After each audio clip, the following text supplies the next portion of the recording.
नमस्कार, मी आहे दीपाली. तुमचं मनापासून स्वागत करते.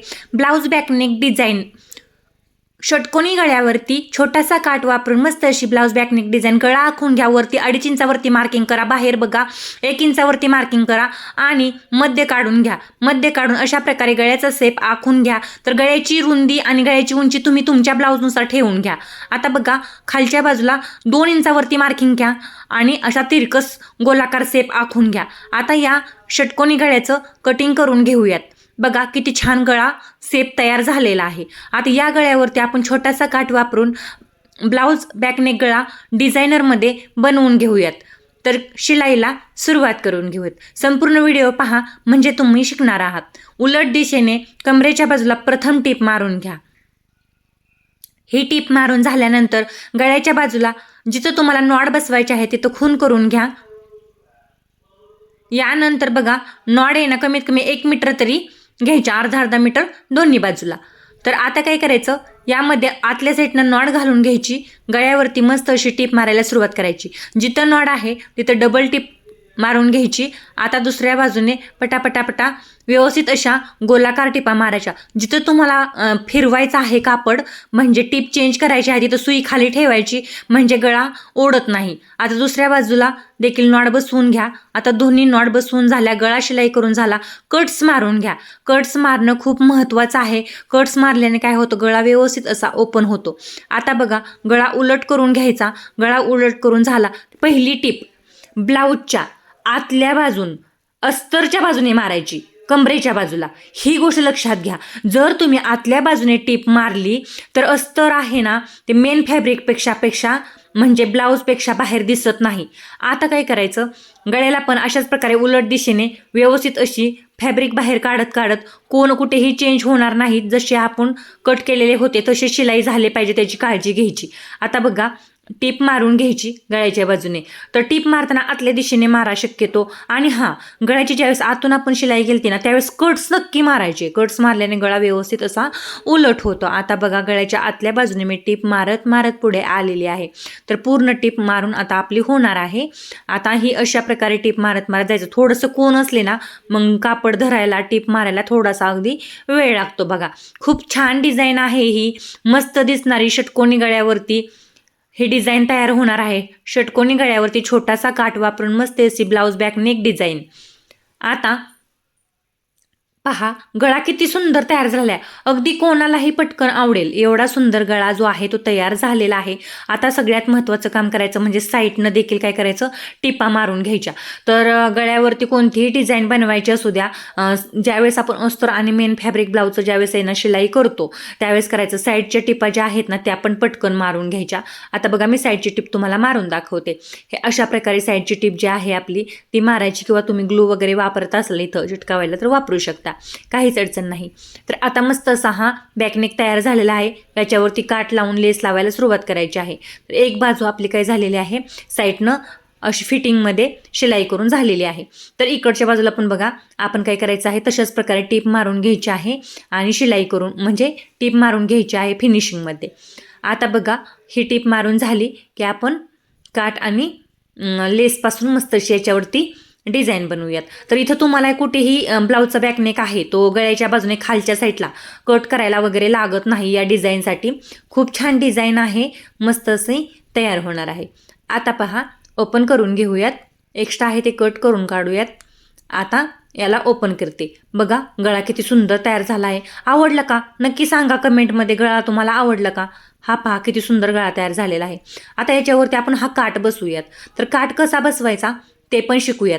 तर बघा हा गळा जो आहे तो खूप छान तयार झालेला आहे. अगदी असाच गळा तुम्ही ब्लाऊजसाठी बनवला तरी पण खूप छान दिसतो बघा. तर काठ अशा प्रकारे दुमडून घ्यायचा आणि गळ्यावरती बघा इकडं थोडं अंतर सोडायचं, टेपच्या 2 रेषा एवढं जास्त, आणि शिलाई करून घ्यायचा. बघा गळ्यावरती आता आपली शिलाई करून झालेली आहे.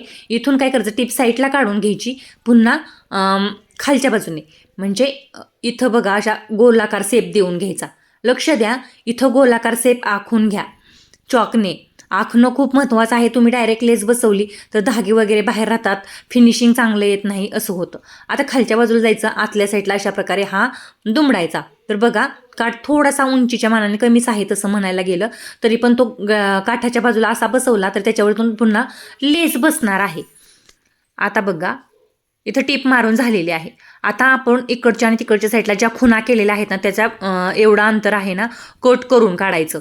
वरचा नाही तर चुकून खालचा ब्लाऊज पीस कट होणार नाही याची काळजी घ्या. कट होऊ नये. हे पहा अशा प्रकारे वरचं तेवढं कट करून काढलेलं आहे. तर किती छान काठ बसवला मी याच्यावरती. षटकोनी गळ्यावरती हा काठ बसवला तर आपण याच्यावरती लेस बसवूयात.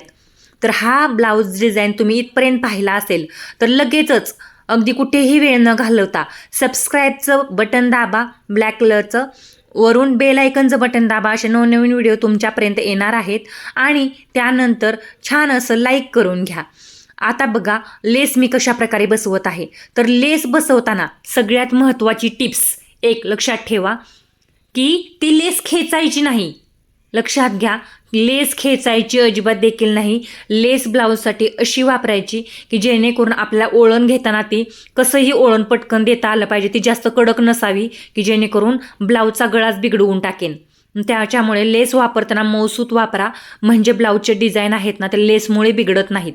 आता बघा या काठावरती आपण अशा प्रकारे लेस दुसऱ्या बाजूला देखील बसवून घेणार आहोत. अशा प्रकारे बसवा. तर अगदी छोटासा काठ वापरून एवढी भारी डिझाईन षटकोनी गळ्यावरती ज्यावेळेस तुम्ही बनवणार ना त्यावेळेस तुम्ही एखाद्या जास्त महागड्या ब्लाऊजपेक्षा पण ही डिझाईन जी आहे ती खूपच छान अशी तयार होणार आहे. आता पहा कशी लेस मी बसवून घेतली. आता आपली लेस बसवून होत आलेली आहे. पुन्हा आपण रिटर्न टिप मारूयात. याला रिटर्न म्हणजे एका लेस जर थोडी मोठी असेल ना तर त्याला डबल टिप मारावं लागते. याला रिटर्न टिप म्हणतात. आता टिप मारून झाली.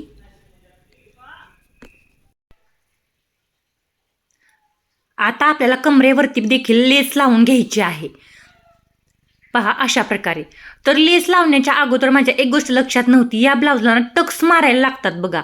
म्हणजे टक्स मारायचे विसरले होते माझ्याकडून. मग मी काय केलं थोडंसं थांबून पुन्हा साईडला लेस काढून घेतली आणि इथं टक्स मारायला सुरुवात केली. तर टक्स मारणं महत्त्वाचं आहे आणि टक्सची उंची गळ्याच्या उंचीच्या खाली राहिली पाहिजे ही एक गोष्ट लक्षात घ्या. पहा अशा प्रकारे टक्स पकडायचा आणि खालच्या दोन्ही कमरेच्या बाजू एकावरती एक मांडायच्या म्हणजे टक्स तिरकस वगैरे होत नाही. परफेक्ट असा सरळ आणि व्यवस्थितच येतो. पहा अशा प्रकारे मी टक्स एका साईडला मारून घेतला आणि पुन्हा दुसऱ्या साईडला पण मला अशाच प्रकारे आता टक्स मारायचा आहे. तर बॅकनेकला टक्स मारणं म्हणजे बॅक बाजूला टक्स मारणं हे महत्त्वाचंच असतं म्हणजे ब्लाऊज उचलत नाही पाठीमागून. आता बघा टक्स मारून घेतला. आता टक्स कंप्लीट झाला. आता आपण राहिलेली लेस आहे ना ती बसवून घेऊयात. तर आपला आता एवढी लेस बसवली की याच्यावरती पहा आपल्याला मोती पण बसवायचे आहेत 2. ते पण दाखवते कसे बसवायचे ते. अशा प्रकारे पूर्णपणे मी लेस बसवत आलेली आहे. आता पहा लेस बसवून झाली. तर अगदी थोड्या वेळात होणारा हा डिझायनर गळा आणि खूप सुंदर दिसणारा हा ब्लाऊज गळा आहे. ही गोष्ट लक्षात घ्या. म्हणजे तुम्हाला कुठेही ब्लाऊज कट करायची गरज लागत नाही. अगदी वरूनच एक पॅच बसवला ना बाही दोन्ही कट करून एवढा काठ आपला नेहमी शिल्लक राहत असतो. तर मग षटकोनी गळ्यावरती अशा प्रकारे हा काठ बसून मस्त अशी ब्लाऊज डिझाईन बनवा. खूप सुंदर दिसणारी. आणि इथं बघा अशा प्रकारे हे 2 स्टोन लावायचे.